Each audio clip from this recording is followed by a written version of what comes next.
Selamat siang dan salam sejahtera bagi kita semua. Salam, Om Swastiastu, Namo Buddhaya, dan salam kebajikan. Jadi pada hari ini kami akan mempresentasikan mengenai mata kuliah keuangan publik yang pada hari ini adalah bertemakan anggaran publik. Untuk dosen program sendiri ada Ibu Alvina Septiani, SAP MSI, dan Ibu Dr. Lili Erina, MSI. Sebelum kami masuk kepada pemaparan, perkenalkan terlebih dahulu anggota kelompok kami. Yang pertama, yang pertama yang saya sendiri sebagai moderator. Yang kedua adalah Melia Meli Eka Safitri, Davina Zulaika Syarifah, Imam Heri Al-Mubarak, Raditya Dwi Pangestu, dan Siti Nur Aziza. Untuk pokok pembahasan sendiri ada 3. Yang pertama adalah pengertian anggaran publik, teori dasar anggaran publik, asas-asas dasar anggaran publik. Baik, kita masuk ke materi yang pertama adalah pengertian anggaran publik yang akan disampaikan oleh Amel. Pada Amel, dipersilakan. Baik, terima kasih moderator. Yang pertama adalah pengertian anggaran publik. Anggaran adalah pernyataan tentang batasan dan alokasi sumber daya keuangan yang akan digunakan oleh pemerintah dalam memberikan bantuan dan layanan untuk meningkatkan kesejahteraan sosial dan ekonomi masyarakat. Anggaran merupakan hasil dari kompromi di antara pandangan alternatif tentang ukuran dan komposisi yang diinginkan dari aktivitas pemerintah. Anggaran sektor publik sendiri merupakan rincian seluruh aspek kegiatan yang akan dilaksanakan dan tersusun atas rencana pendapatan dan pengeluaran akan dilaksanakan dalam kurun waktu 1 tahun. Jadi dapat disimpulkan pengertian anggaran publik menurut kami yaitu rencana keuangan yang merinci pendapatan dan pengeluaran pemerintah untuk periode tertentu, biasanya dalam 1 tahun, guna mengelola sumber daya finansial secara efektif dan efisien. Terima kasih, saya kembalikan ke moderator. Terima kasih Amelia atas pemaparannya. Materi selanjutnya yaitu teori dasar anggaran publik yang akan disampaikan oleh Davina. Pada Davina, silakan. Baik, terima kasih moderator. Di sini saya akan menjelaskan mengenai teori dasar anggaran publik. Menurut Richard Armstrong, teori dasar anggaran publik berpusat pada 3 fungsi utama dari keuangan publik yang dikenal sebagai three branches of government finance. Berikut merupakan teori dasar anggaran publik menurut Richard Armstrong. Yang pertama itu ada fungsi alokasi atau allocation function. Fungsi ini berhubungan dengan bagaimana pemerintah mengalokasikan sumber daya untuk menghasilkan barang dan jasa publik yang tidak dapat disediakan oleh pasar secara efisien. Yang kedua ada fungsi distribusi atau distribution function. Fungsi ini bertujuan untuk menciptakan distribusi pendapatan dan kekayaan yang lebih adil di masyarakat. Yang terakhir yaitu fungsi stabilisasi atau stabilization function.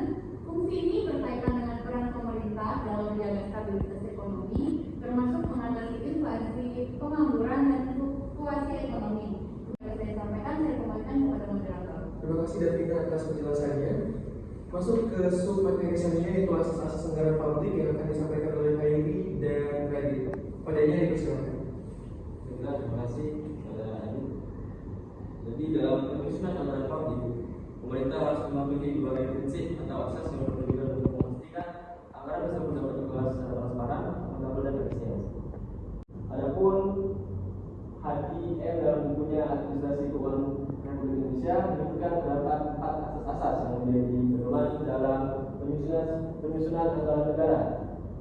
Adapun yang pertama itu asas tahunan, asas universalitas, asas kesatuan, dan asas spesialitas. Yang mana poin tersebut akan dijelaskan oleh tadi. Terima kasih Pak Edi. Saya akan melanjutkan mengenai asas-asas anggaran publik. Yang pertama adalah asas tahunan. Adalah anggaran harus disusun untuk periode 1 tahun dan mendapatkan persetujuan dari legislatif atau DPR. Yang kedua ada asas universalitas. Semua penerimaan dan pengeluaran negara haruslah dicatat secara terpisah tanpa adanya percampuran antara keduanya. Lalu yang ketiga ada asas kesatuan, yaitu mencakup semua pengeluaran negara harus disatukan dalam anggaran secara lengkap, ciptakan satu dokumen anggaran yang utuh. Dan yang terakhir ada asas spesialitas, yaitu setiap jenis pengeluaran harus dicatat dalam pos anggaran tersendiri serta dilakukan secara konsisten. Terima kasih, saya kembalikan ke moderator. Oke, terima kasih Hairi dan Radit atas penjelasannya. Kita masuk pada kesimpulan pembahasan pada hari ini, yaitu kesimpulan pengertian anggaran publik. Kesimpulannya adalah anggaran publik menurut Richard A. Musgrave dan Peggy B. Musgrave adalah rencana keuangan pemerintah yang bertujuan untuk mengelola pendapatan dan pengeluaran guna mencapai tujuan ekonomi dan sosial. Selain sebagai alat perencanaan dan pengaturan dana, anggaran juga berfungsi sebagai instrumen kebijakan fiskal yang mempengaruhi efisiensi, keadilan, dan stabilitas ekonomi. Teori dasar anggaran publik. Jadi menurut Richard Amos B, menyoroti 3 fungsi utama keuangan publik. Fungsi alokasi berkaitan dengan peran pemerintah dalam menyediakan barang dan jasa publik. Fungsi distribusi berfokus pada upaya menciptakan distribusi pendapatan dan kekayaan yang lebih adil melalui kebijakan fiskal seperti perpajakan dan subsidi, guna mengurangi kesenjangan ekonomi dan meningkatkan kesejahteraan masyarakat. Sementara itu, fungsi stabilisasi menekankan pentingnya peran pemerintah dalam menjaga stabilitas ekonomi dengan menangani inflasi, pengangguran, dan fluktuasi ekonomi. Ini adalah kesimpulan asas-asas anggaran publik. Asas-asas anggaran publik menurut HDM dalam bukunya Administrasi Keuangan Publik Indonesia meliputi 4 prinsip utama yang menjadi pedoman dalam penyusunan anggaran negara, yaitu asas tahunan, universalitas, kesatuan, dan spesialitas. Lanjut masuk ke saran. Saran kami terhadap pengertian anggaran publik, yaitu sebagai mahasiswa penting untuk memahami konsep anggaran publik karena hal ini berkaitan erat dengan bagaimana pemerintah mengelola sumber daya untuk mencapai tujuan ekonomi dan sosial.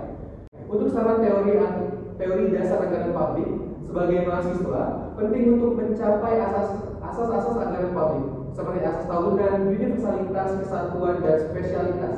Karena ini adalah landasan dalam penyusunan dan pengelolaan anggaran negara. Dengan mempelajari asas ini, Anda dapat mengapresiasi bagaimana anggaran negara dikelola secara sistematis dan transparan sesuai dengan prinsip hukum yang berlaku. Dan saran kami yang terakhir yaitu untuk asas-asas anggaran publik. Mahasiswa perlu memahami asas-asas anggaran publik seperti yang dijelaskan dalam buku HDM, karena prinsip-prinsip ini merupakan dasar dari pengelolaan keuangan negara yang baik. Asas tahunan menunjukkan pentingnya perencanaan anggaran dalam periode tertentu yang membutuhkan persetujuan legislatif, sehingga mahasiswa dapat belajar bagaimana proses pengesahan anggaran yang dilakukan. Untuk daftar peserta kami dapat dibaca di layar, di screen. Ini adalah review dari teman sejawat, boleh dibaca di screen juga. Baik, terima kasih atas atensinya. Itu saja yang dapat kami paparkan dan sampaikan. Kami akan membuka sesi question and answer. Pada teman-teman yang sekiranya ingin bertanya, dipersilakan untuk mengangkat tangan, menyebutkan nama dan kelasnya. Mana nama? Oke, yang jilbab krem. Perkenalkan, saya dari Garis dari kelompok 6. Pertanyaannya, apa saja tantangan utama dalam pengelolaan anggaran publik dan bagaimana cara menghadapi tantangan tersebut sehingga pemerintah tetap dapat bekerja secara efektif dan efisien? Terima kasih. Baik, terima kasih Belinda atas pertanyaannya. Apakah ada yang ingin bertanya lagi? Oke. Terima kasih atas kesempatannya. Saya dari Aurora Nasution dari kelompok 6. Menurut kelompok kalian, bagaimana defisit atau surplus anggaran mempengaruhi perekonomian dalam jangka pendek dan panjang? Dan apakah defisit selalu berdampak negatif atau bisa menjadi strategi yang efektif dalam kondisi tertentu? Terima kasih. Oke, terima kasih Devi atas pertanyaannya. Baik, terima kasih teman-teman semua atas atensinya. Kami akhiri. Wassalamualaikum warahmatullahi wabarakatuh. Waalaikumsalam warahmatullahi wabarakatuh.